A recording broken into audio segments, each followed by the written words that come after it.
We have this opportunity that we wouldn't have had years ago to ship a game and then really collaborate with people outside the studio to figure out, like, what is the best version of that? Honestly, yeah, like we're building something the community has been asking for, and it's accumulation of everything that we believe the game needs to be. The upside to that is we're not holding anything back. All the feedback we've heard for the last year is, this is it, it's in Forsaken.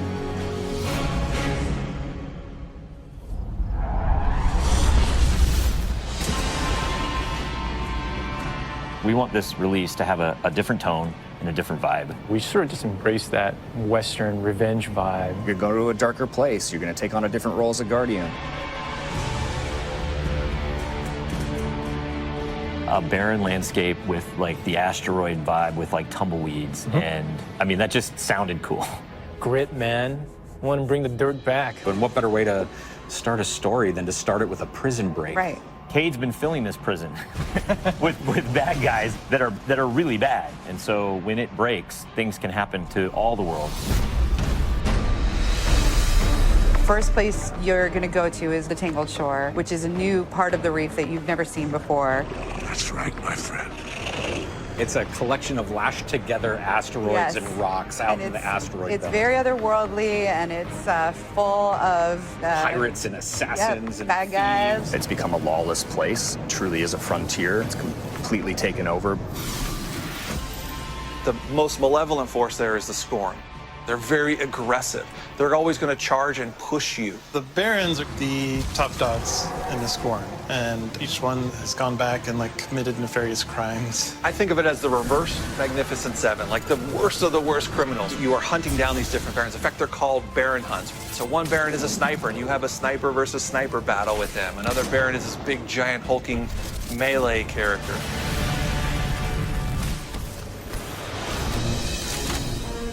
One of the things we're most excited about is the new weapon system. Hey, if you like Destiny 2, great, play that way. But if you like Destiny 1, great, play that way. But if you're crazy, why not 3 shotguns, right? Just for the fun of it. We need to have as many ways as possible, and then we need to have people fighting about it. Like, no, man, you f***ed up, you're taking the wrong weapons, or can I say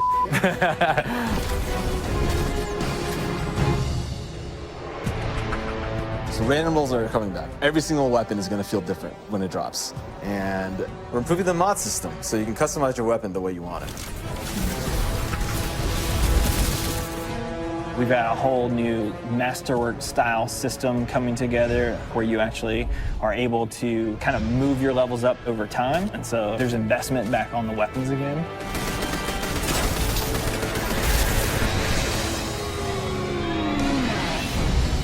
New supers, yeah, crazy new supers. What's your favorite? Fire knives are awesome, which is a different take on Golden Gun. We took a lot of inspiration from Rise of Iron, cast that thing. You got a huge hammer now, and you slam that thing down, and it sends out this fire in front of you that then creates a fire tornado. We got to take it to the next level, you know? The idea that anyone who plays, however they play, they're going to have some new way to engage. Yeah. I'm in love with the new Void Warlock. Teleportation, that's like super anime, just like We've been having great games with the Arc Warlock. Basically cast this thing, he pulls back. Yeah, and it's gonna break the game, and I think that's amazing, yeah. You know? We also wanted a new weapon type that felt meaningful, so we came up with a bow and arrow, which seems kind of crazy, but when you use it, you feel like godlike. It is utilitarian, it's fantastical, it's also sci-fi. So we have a short range bow, we have a medium range bow, we have a long range bow. We built this guy, which is like supposed to be super techie. You're like, why would you ever choose a bow in a game that has an automatic, machine gun? But boy, it's deadly. I mean, that's a nice machine gun you got there, buddy, but right, and then it's done. The biggest thing for me going into production on this game was like a new way to play, a new thing to do that like is new to Destiny. Let's see what we've got. We want to be able to give players what they want, but also surprise them. Gambit is a brand new mode. Destiny begs to marry PvE and PvP together. It's like adding bacon to peanut butter and jelly. You start off being able to see the other team that you're going to compete against, so you can taunt each other, you can emote. Each team is in their own separate arena, and they're being assaulted by combatants. They're dropping motes for you to collect, you bank them. When you put them in your bank, you're gonna send a blocker over to the other side. That locks their bank down. They can't put motes into it until they take out that blocker. Filling up your bank with the motes is how you summon your primeval. You burn it down, that's it, round's over. The interesting part is that we allow one person from your team to go over to the other side and physically invade. I mean, I've seen people that just hate PvP. Like, the first time they invade and they get multiple kills, they'll come back and they'll be like, suck it! It's awesome.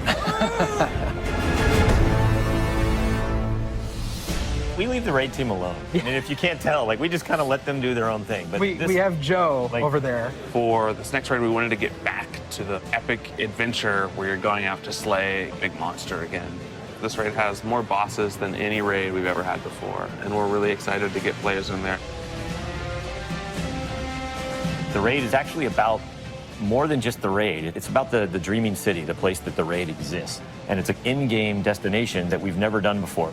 It's the awoken homeland. I could talk about the Dreaming City for hours. It's like if the Vault of Glass and Dreadnought had a baby. If they were like twins. Or the twins. Yeah, that's actually more accurate. Yeah, they're like twins. It's Yeah, like yeah, yeah. You had twins, and then you took those twins and you put them on the doorstep of Peter Jackson, raised them as his own, and then that's the Dreaming City. It is magical and weird and mysterious. It's designed to be a destination that has puzzles that you need to solve. A lot of hidden corners, lots of passageways that might not seem to exist the first time. And the raiders, they affect this destination. They change it for everyone. It's like this cyclical endgame place where there's just secrets and different activities that unveil over time. So the Dreaming City that you see at launch is not going to be the same Dreaming City 2-3 weeks later.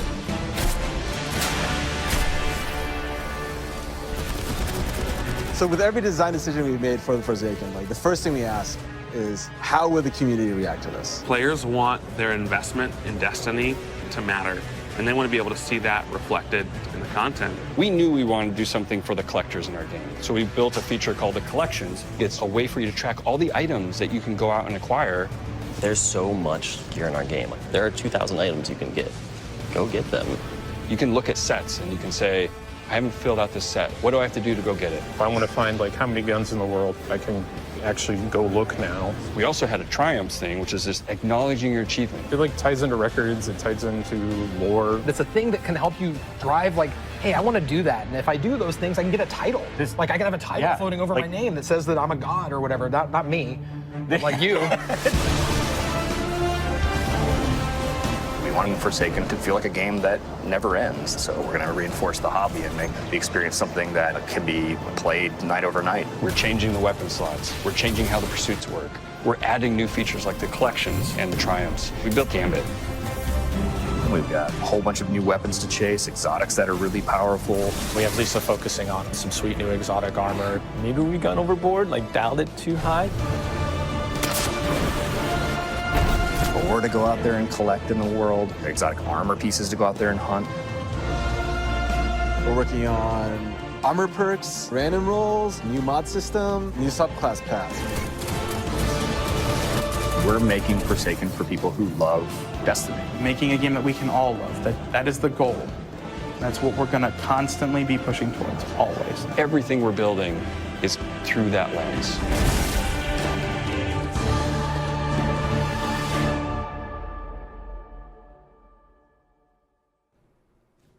Hello. I just saw you guys in that video. I know, it's very, very So is fancy. this, are we live? Is this real? Calm down, dude. I guess, is this now? It's just me. Okay. Everything's All right. fine. Okay, good. Well, in that case, welcome to the live portion of the show. That was obviously a Bungie ViDoc so that we could reveal Destiny 2 Forsaken, a major expansion to the game that we've been playing since last September. And this September, we're going to have all new ways to play and collect and evolve and do awesome stuff. Yeah. So it's my pleasure to introduce you to my two fellow co-hosts, two developers who have been leading our team in the development of this new adventure. They are Scott Taylor. Hi. And Steve Cotton. How's it going? So these two gentlemen have been with me on stream previously. If you've been watching Bungie streams for a while, they may seem familiar to you. Scott, you and I sat next to each other right around this time last year. 2 years ago. 2 years ago. Yeah. God, time passes It so does. fast when you're playing fun. So we were together for the reveal of Rise of Iron. Yeah, that was great. And Steve, you and I traveled all the way to Germany by way of 2 planes and 4 trains. 18 and trains 18 and trains, yeah. But you were on stream for the first time that we ever revealed private matches and playing in Rise of Iron. So welcome back. Thank you. Thank you. For people who might not be familiar with you, for people who might not know what you do here, talk to me about what you do at Bungie and what your contribution to Forsaken has been. Right, so I am the Forsaken project lead. My primary job is controlling Steve. When I'm not doing that, we work with a lot of awesome people, the leads of the game, to make sure that Forsaken ships and is everything that we want it to be. So that's kind of what I do. Do you concur? Are you under control? Well, for loose cannon, I guess maybe. Okay. No, he keeps me under control. Yeah. He's Step good. into analysis. Step into. It worked. It's the Westworld. So what's your role on Forsaken? Oh yeah. In a game, any game, but a game like Destiny especially, somebody kind of has to try to keep the whole game in their head so that we're making all the right decisions for what's best for the game. So I guess that's what I do, and set high level direction and goals for the teams. But mostly, I think I just listen to a bunch of great ideas and nod a lot. Yeah. Okay. And we, enabling so many different disciplines, so many different teams to work on this game, and we got to meet a lot of those teams and a lot of those people in the ViDoc. Narrative designers, sandbox designers, mission designers, activity designers. Yep. So it's all coming together all over again under your direction. So we're grateful for it. What have been your overall goals? What have been your super objectives in the leadership and guidance of all these teams working together? So we had 2 goals with the Forsaken, Scott and I.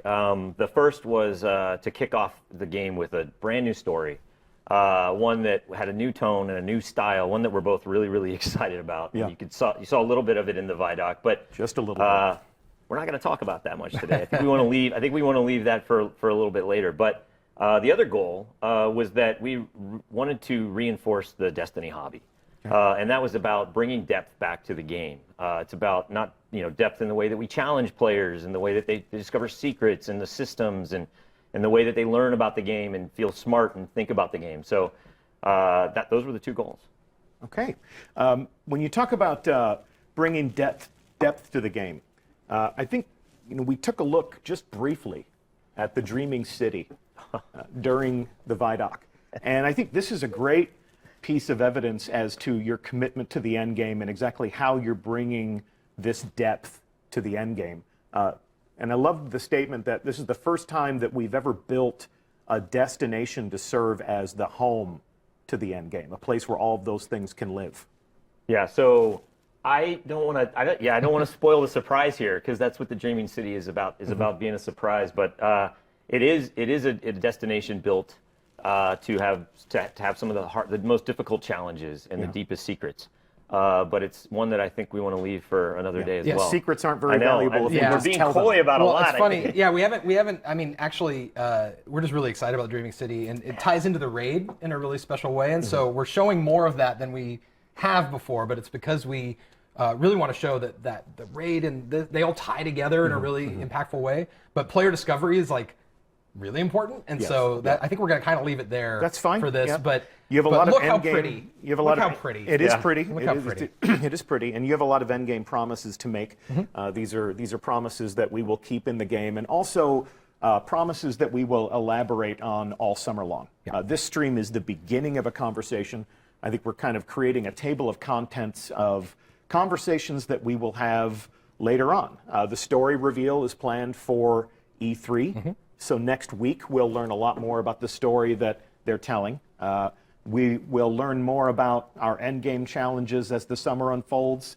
May even invite some people outside of our studio to experience the Dreaming City and to talk about its promise, because we're pretty good at saying that what we make is cool, but an outside perspective is always valuable. So these are curiosities that we will pay off later. Apologies if you want us to delve all the way into the deepest reaches of the time Dreaming will come. City. We want you guys to play this game. We Yes, want you we guys to do. play the We game. do, in fact, want you to play this game. Yes. So these are conversations that we'll have later. Something that we talked about a great deal in the ViDoc was Gambit. Gambit my shirt. Gambit, yes, or as our community has come to know it, Redacted. Yes. So this was the super secret mode that we have had some people in our community get a first glimpse at here in our studio.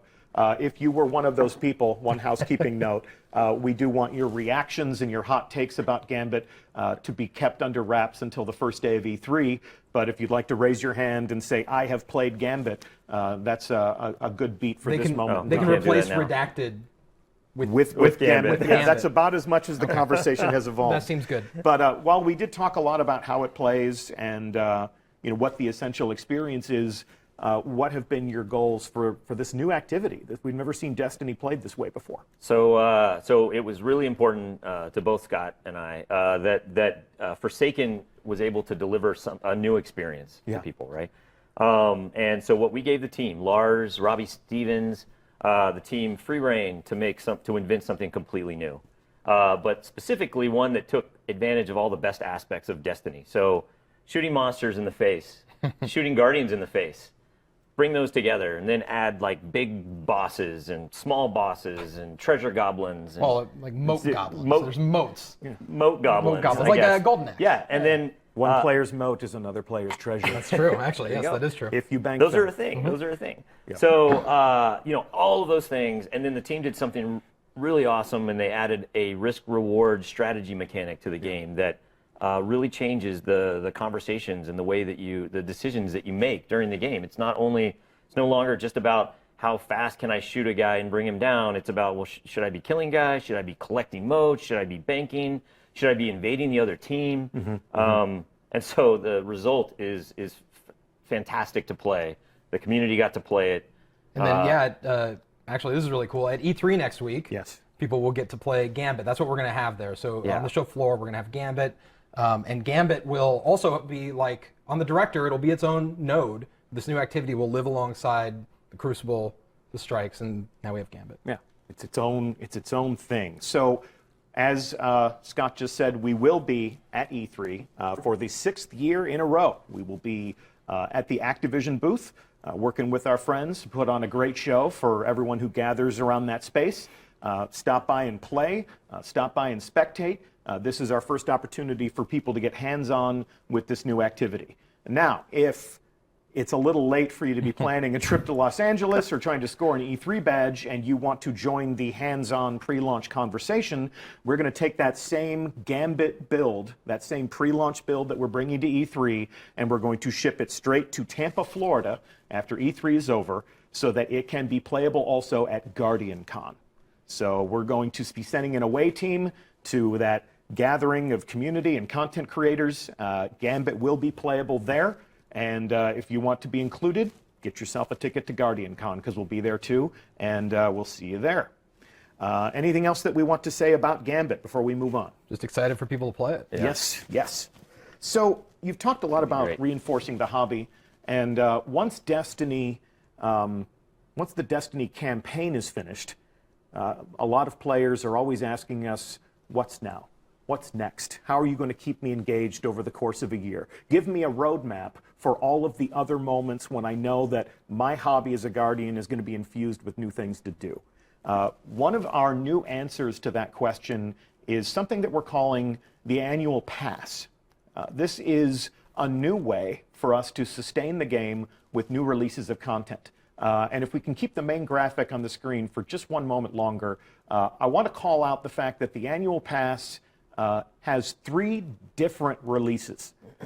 This is live on DestinyTheGame.com right now, and because our product pages have gone live, we just want to set some expectations for how this is different from what you may have known this year. If you played Curse of Osiris, if you played Warmind, this is a different thing.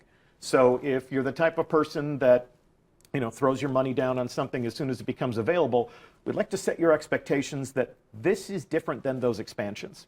What we have here are 3 different releases that will come out over the course of the year. Black Armory, Joker's Wild, and Penumbra in the winter, spring, and summer to come. So these releases are a new way for us to deliver content. What would you say, what purpose would you say that these serve? I think that the purpose here is to give you more of what you want more often. Okay. It's also about, it's more about chasing the power and the gear. Okay. Basically that's it. I mean, it's more often, more stuff that you care about. Huge cornerstone for Destiny, the acquisition of power, the collection of new gear, the upgrading of your character. That's really what people talk about when they refer to the Destiny hobby. Yep. Let me take a deeper dive into exactly what you'll find in these different releases over the course of the year in the annual pass. And if we can give people a read on this, here is what, across these 3 different releases, you can find in your annual pass. Endgame challenges, obviously new things to collect, new and returning exotics, new pinnacle activities, deeply challenging things to really test your skill and your teamwork, new triumph records to collect, and we'll take a look at exactly how that'll unfold in the game, and new lore to discover and collect in the game using new tools and features that we'll be delivering to every player. The annual pass does have exclusive content for the people that purchase it, but this collection game is about to evolve in year 2. So I would say that to set your expectations for this right now, we're leaning harder into the things that keep you coming back to the game week over week, month over month. It's activities, it's action, it's challenges, it's things to earn and collect. We're not leaning as hard into cutscenes or cinematics. Obviously, we're telling a story, but it's a story that you'll discover in moments of action, the reason we play the game, and things that we can collect, and our understanding of the world that you're creating will grow over time through the annual pass, and you'll be building on the great story that you're telling in Forsaken. Yeah, it's definitely about not having just a single moment where people come back, and having that kind of extend and stretch out. Yeah, yeah. And each of these releases, the 3 releases that we indicated, each of those releases begins a new season of play. So they kick off the season. It's a season that every player can enjoy with the people that own the annual pass, but it is sort of a thematic shift. So with the new beginning of the season, with the new release in the annual pass, we create a new theme that presides over everything that people will be doing in the game. Yeah. This is obviously something that you'll need to know more about. This is something that we will be talking more about, but because it's live and because it's available right now, we felt this was an important conversation to have before everyone made the assumption that, oh, these are these 2 expansions that I'm used to getting in Destiny. We've reinvented the way we sustain the hobby. We've reinvented the way that we release new content after launch, and we'll talk more about this. We'll talk more about everything we're talking about today, but we'll definitely talk more about this soon. Anything else you think I should be saying about that? No. That's kind of the new raw space, but we'll get more into it. In addition to the annual pass, obviously there's all the things that we do for every player of Destiny 2. And we're going to continue to update the game. Got a brand new roadmap to put on the screen. If all has gone according to plan upstairs, we have a brand new roadmap that has been updated on Bungie.net right now. So if this isn't entirely legible on whatever screen you're using, Bungie.net has our new June 5th development roadmap. And this is where we plot the updates that every player of Destiny 2 will receive. And as you can see, update 1.2.3, 1.2.3, so you don't think I'm just counting, due out on July 17th, has some pretty exciting new developments that will change the game even before Forsaken launches. Let's call out some of the things that we're looking forward to the most. Solstice of Heroes seasonal event. It's very fun. Yeah. So, and while the annual pass will have different things for players to tackle and enjoy, every player of Destiny 2 is going to continue to enjoy these seasonal events, these special occasions. Solstice of Heroes really deserves its own proper reveal. Yeah. So we will talk more about how that'll play out. 6v6 quick play. Pretty great. Yeah. So the 6v6 playlist in the Crucible will permanently be home to 6 players versus 6 players. We'll keep competitive as that intimate little sweatier, a little more challenging 4v4 engagements. And for those solo players out there that aren't excited about 6 players versus 6 players in those stacked teams, the Rumble playlist becomes permanent. And then all of the other things that you may have seen on a previous roadmap, bounties, prestige raid layers, and some of the different features that improve your quality of life as a player. Let's move on to year 2. Yeah. Along with the launch of Forsaken come a lot of interesting evolutions to the Destiny player experience.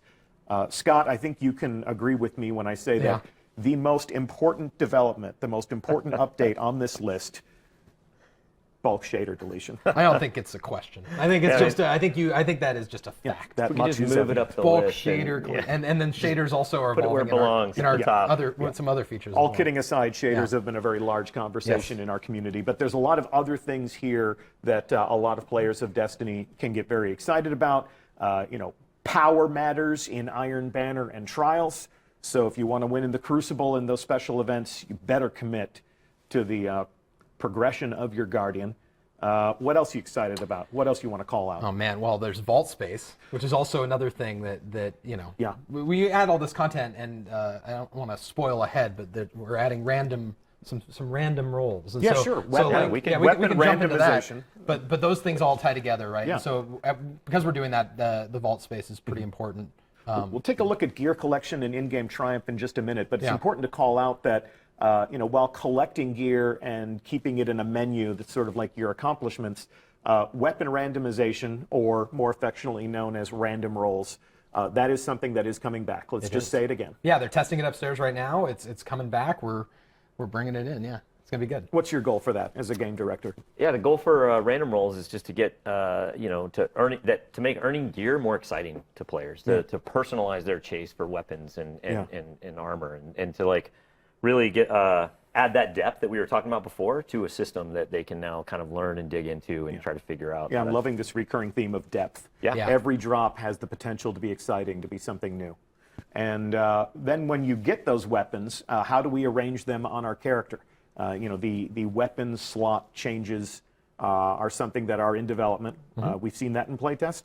Oh yeah, and yes. Actually, do you want to talk about how it works? Then I can. Sure, like weapon slots. Weapon slots are really exciting. I mean, all those things on that list are exciting. The weapon slots, especially, because the weapon slots are really about giving you more control over your playstyle.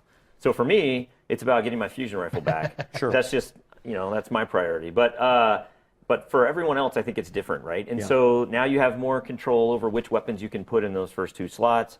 You can still roll your 2 hand cannons if you want. Or you can roll 3 shotguns, Deej, if that's. I do enjoy shotguns. Yeah, but it changes the way that you think about the weapons that exist today, because it's going to force you to move things around in a way that's really interesting, and then it changes the way you think about ammo and the way that it works. And so I'm really excited for people to play the weapon slots at E3. Yeah, and so yes, like Steve said. Sorry, to steal your thunder there. Whatever. Yeah, spoiler. I didn't control him. Yes. He was next to there me. you go. You're a Yeah, loose cannon. You're a loose cannon. I was keeping my mouth shut for a little while on purpose.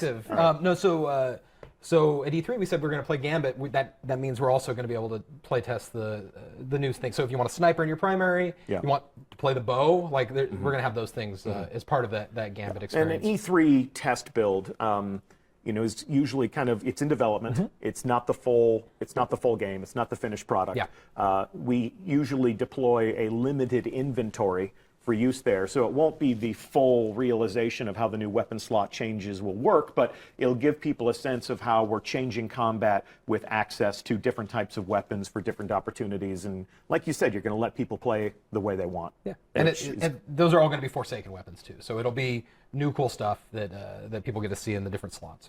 Yep. And I did say that Destiny won't necessarily become Rocket Launcher the game, or was that just a fever dream from a rehearsal that we had prior to the stream? You said in the fever dream. Did I say that live? Is this now? No, this is now. Okay. Yeah, so there's all sorts of other conversations that we'll need to have about ammunition and balance and all of those things. So this will be a long conversation throughout the course of the summer. Where are we going next? We called out on the roadmap that gear collections and in-game triumphs are something that we're bringing to every player of Destiny 2, and we caught a glimpse of that in the ViDoc. But just to reinforce the fact that it is in fact real, I would like to break net live to a build of the game. Can I say something? I would love for you to say something. So this is a build we propped from someone's machine. It's totally in development. We are going full transparent.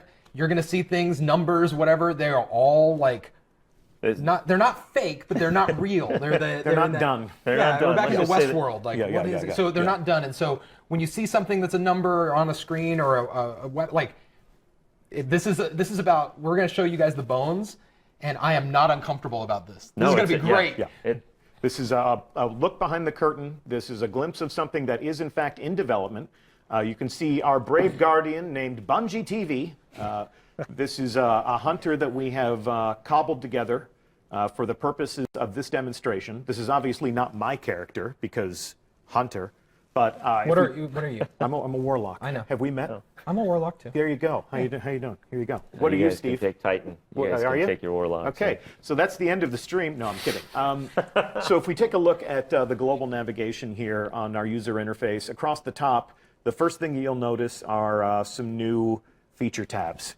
The first that I'll call out are the triumphs. Yep. And if you can pay some special attention to some of the headers here, all of this is a work in progress. I want that placeholder medal. Yeah, you want that placeholder medal? Yeah, exactly. That's a hard one to get. Is it bad that I actually want it just because it's like glowy and yellow? But there's a lot of empty space that you can populate here. You talked during the ViDoc about some of the different badges and some of the different titles that you can display to commemorate your accomplishments. We're going to take a very high-level view of this, and everything that you're about to see is a work in progress. So you can screenshot this, you can speculate this, all the numbers will change. As you can see, we have Gambit-specific triumphs to collect and to lord over your friends. How you collect motes or the blockers, or you can see that we've broken this out into different categories.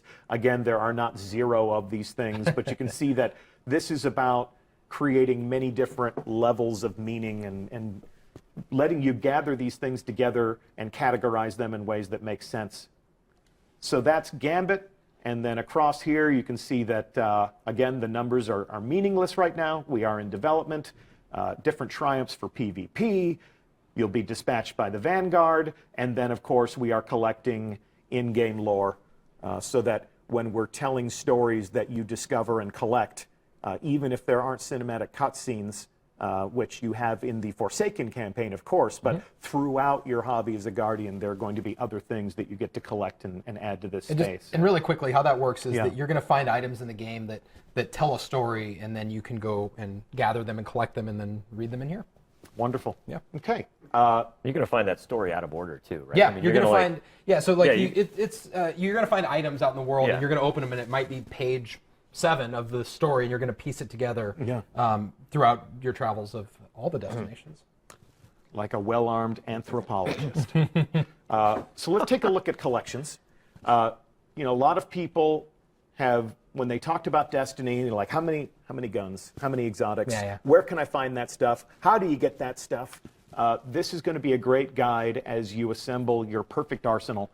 Again, we're going to leave a lot of this stuff for exploration at a later date, but just to show you how one of these categories works, we're going to take a look at the exotic arsenal. So you can see here that we have this grouped out by weapons and armor. So if I find something out in the world, if I buy something from Xur, if that fated engram pays off, this gets added to my collection. Yeah, so once you've acquired something, then it's here.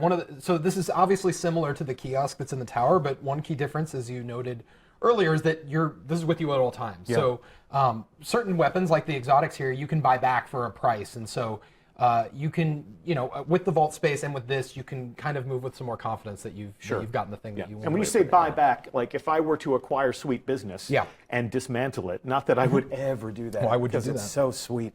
But if I did that, and then later on somebody said, you dismantled Sweet Business? What are you, an idiot? Like, what, did you think you weren't going to put an exotic in your heavy slot? Well, you are an idiot. Yeah, I know. I am an idiot, but I still play this game, and I love it just the same. And if I wanted my Sweet Business back, I could use this collection system to restore it to working order Yeah. in my inventory. That's right. Using different materials that I've gathered. It's different for different categories. Yep. It's a long conversation that we're not going Yeah, to to have be really today. clear, that is explicitly about how the exotics work, and we're working on everything else. Everything So, else. Everything else is a work in progress. And because exotics are a thing of mystery and discovery, you're not going to tell me, you're not going to give me a full menu of what exotics you own and what exotics you don't. No, but to note something there that I don't think we're going to exactly show, but if you were hovering over an Iron Banner weapon or piece of armor, it would tell It tells you how to get it. So it would tell you how to Yeah. get it. It'd be like, go play that Iron Banner, or go do the strike, or whatever the circumstance is. Yeah. It'll let you know. Or if it's mysterious like that, it will. Yeah. You know, there'll still be mysterious non-exotic things as well. Yeah. And then we're still gathering these things together and putting them into interesting categories. Yep. All right. And then the same goes for your weapons. You'll tell me where I can go find all my favorite legendaries, or maybe document the things that I've earned as I progress. Do the same thing for armor, breaking that thing out across all the different activities, all the different subclasses. Collect all of your ghosts, all of your different bots, all of my ships, all of my sparrows, and Flare. And flare, perhaps near and dear to Flare. everyone's heart. The flare, the things that you use to decorate your guardians. Here we have our emblems. Here we have our shaders. It's important to wear some flair. It's important to express yourself. You do want to express yourself, don't you, Steve? We really do require 15 pieces of flair in Destiny 2. Yes. Some 15? people choose to wear more, and we encourage that. That's from a movie. It is. You have a case of the Mondays. I do have a bit of a case of the Mondays, even though it's Tuesday. But we can see that this is an opportunity for you to look upon all of your treasures. I don't know if these numbers are placeholder or if they are finished. Pardon our dust. Let's just assume they're all placeholder. Let's just assume Yes. that they're all placeholder. Yes. Let's play that game. That is a fair assumption. And then, as we said over on the right, all of that's work in progress or even to be revealed. So we'll be filling in the raw space over here as we finish our work on these new features. Yeah. And what else would you want to say about this? Boy, I mean, like, these are features available to everyone. Triumphs and collections are available to all the players of Destiny 2.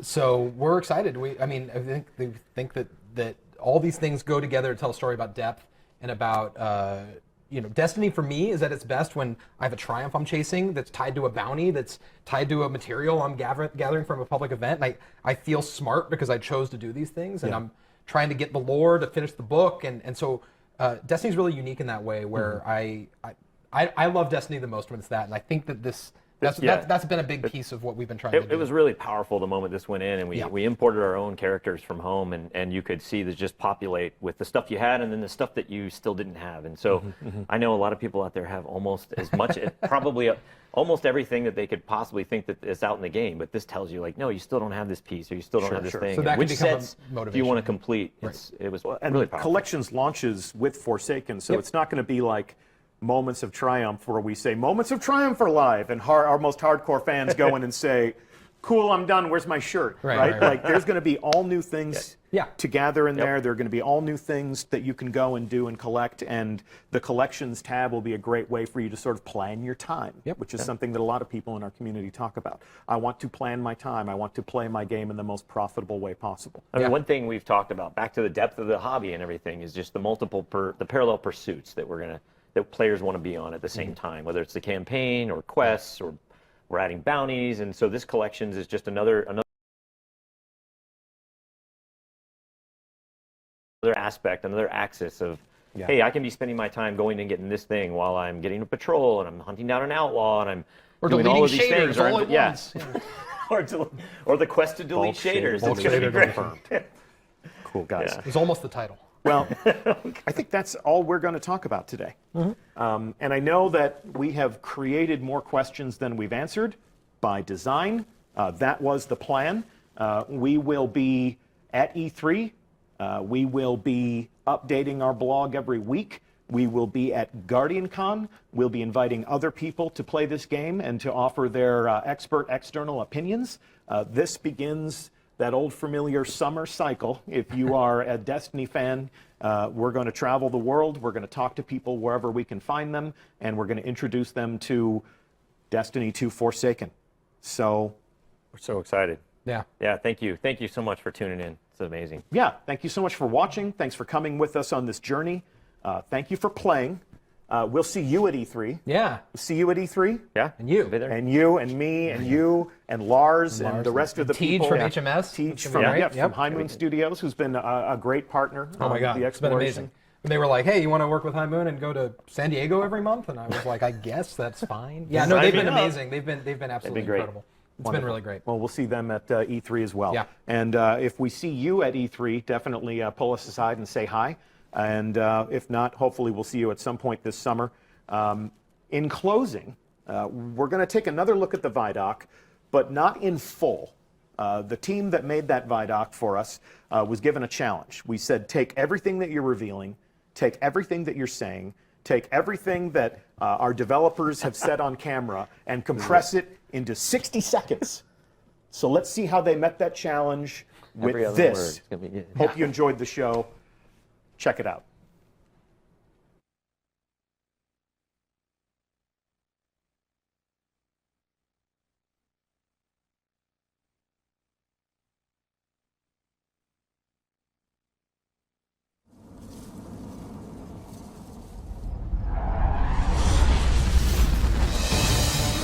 We're building something the community has been asking for. We want to be able to give players what they want, but also surprise them. We want this release to have a different tone and a different vibe. You're going to go to a darker place. You're going to take on a different role as a Guardian. We're changing the weapon slots. We're changing how the pursuits work. Gambit is a brand new mode. Armor perks, random rolls, new mod system, new subclass paths. We're making Forsaken for people who love Destiny. Making a game that we can all love. That is the goal. That's what we're going to constantly be pushing towards. Everything we're building is through that lens.